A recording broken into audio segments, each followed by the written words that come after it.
Shalom dan salam sejahtera bagi kita semua. Shalom buat ibu dosen kami, Dr. Setiaulina Burutarigan. Izinkan saya di sini untuk memperkenalkan diri saya. Nama saya Emi Sumita Girsang, kelas 4B Teologia, NIM 18011648. Jadi di sini saya ingin menjelaskan tentang teknologi dan media pembelajaran di dalam gereja dan apa perannya bagi gereja masa kini. Yang pertama, kita ketahui teknologi itu mengacu pada sebuah ilmu yang menyelidiki tentang cara kerja di bidang teknik yang mengacu pada sebuah ilmu pengetahuan di mana digunakan di dalam sebuah pabrik ataupun industri tertentu. Jadi jelas kita ketahui bahwa media itu adalah sebuah materi atau alat yang membangun kondisi yang membuat mahasiswa itu mampu memperoleh pengetahuan, keterampilan atau sikap. Adapun beberapa media pembelajaran yang kita ketahui, yang pertama itu adalah teknologi cetak, yang kedua itu adalah teknologi audiovisual, yang ketiga adalah teknologi berbasis komputer, dan yang terakhir itu adalah teknologi gabungan. Jadi di dalam teknologi dan media pembelajaran ini dapat memperjelas penyajian pesan sehingga meningkatkan proses dan hasil belajar untuk mahasiswa. Yang pertama itu fungsi dan manfaat media ini. Yang pertama, media pembelajaran ini dapat mengarahkan perhatian anak sehingga menimbulkan interaksi antara mahasiswa dan lingkungannya. Yang kedua itu media pembelajaran ini dapat memberikan kebersamaan pengalaman kepada mahasiswa. Selanjutnya, peran teknologi dan media ini dalam gereja itu ialah media massa sebagai sarana untuk berdiakonia.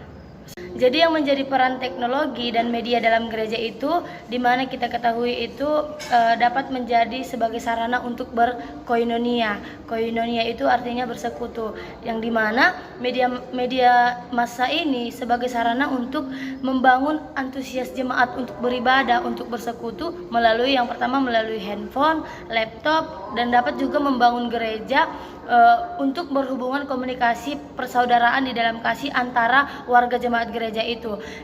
Yang kedua, peran teknologi dan media massa dalam gereja itu adalah marturia, yang dimana marturia ini adalah bersaksi sebagai sarana untuk menyuarakan kenabian Kristus baik bagi warga jemaat, masyarakat, juga pemerintah, yang dimana gereja itu mengadakan kursus-kursus, seminar-seminar tentang pelayanan bagi media massa ini, terutama pelayanan Kristiani melalui media cetak, elektronik, dan lain sebagainya. Yang ketiga itu peran teknologi dan media massa dalam gereja itu sebagai sarana untuk berdiakonia, yang dimana diakonia ini dipandang sebagai sikap solidaritas dari gereja itu kepada warga jemaat itu berdasarkan kasih, yang dimana kasih itulah yang diwujudkan sebagai diakonia mereka. Artinya gereja itu berdiakonia kepada, contohnya itu kepada panti itu tanpa pamrih, di mana sikap berdiakonia ini menekankan hidup bersama dengan tidak mencari keuntungan, tetapi dengan berdiakonia kepada orang yang memang membutuhkan diakonia itu, yang dimana diakonia ini juga dapat membuka peluang untuk pelayanan pastoral, yang dimana dapat mengunjungi orang sakit, dapat juga berbagi sembako untuk kepada panti-panti asuhan yang membutuhkan. Jadi diakonia ini juga berfungsi sebagai memperdulikan keberadaan umat manusia dari gereja itu sendiri, yaitu sebagai kebutuhan rohani, jasmani, dan kebutuhan sosial. Kita juga dapat melihat tujuan dari diakonia ini juga untuk mendukung terrealisasinya sebuah persekutuan cinta kasih itu dengan membangun serta mengarahkan orang untuk hidup di dalam Tuhan. Oleh karena itu, diakonia juga mempunyai fungsi yang sangat kritis dalam jemaat maupun di dalam masyarakat itu sendiri, di dalam gereja. Jadi dari mata kuliah teknologi dan media pembelajaran ini, saya dapat berefleksi bagaimana sebenarnya gereja-gereja itu sangat membutuhkan media. Pembelajaran di dalam gereja itu terkhususnya di dalam bersaksi, bersekutu, dan melayani. Di mana gereja itu sangat membutuhkan, khususnya itu di dalam kategorial, yang dimana sangat membutuhkan pembinaan serta pengajaran kepada jemaat itu sendiri. Dalam warga jemaat itu juga dapat juga menyampaikan melalui media itu, menyampaikan misi secara luas kepada jemaat dan masyarakat luas. Juga setiap warta dapat juga menjelaskan setiap warta tentang gereja itu kepada jemaat.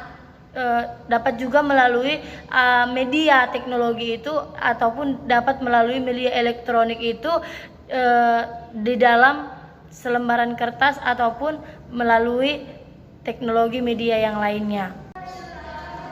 Jadi melalui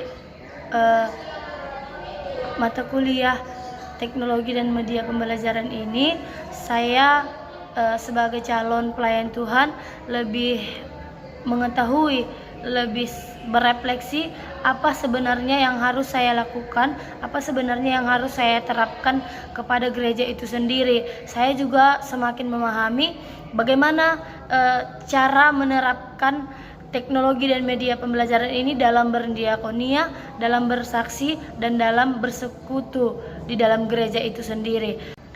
Demikianlah penjelasan dari saya mengenai peran teknologi dan media pembelajaran di dalam gereja serta perannya di dalam gereja masa kini.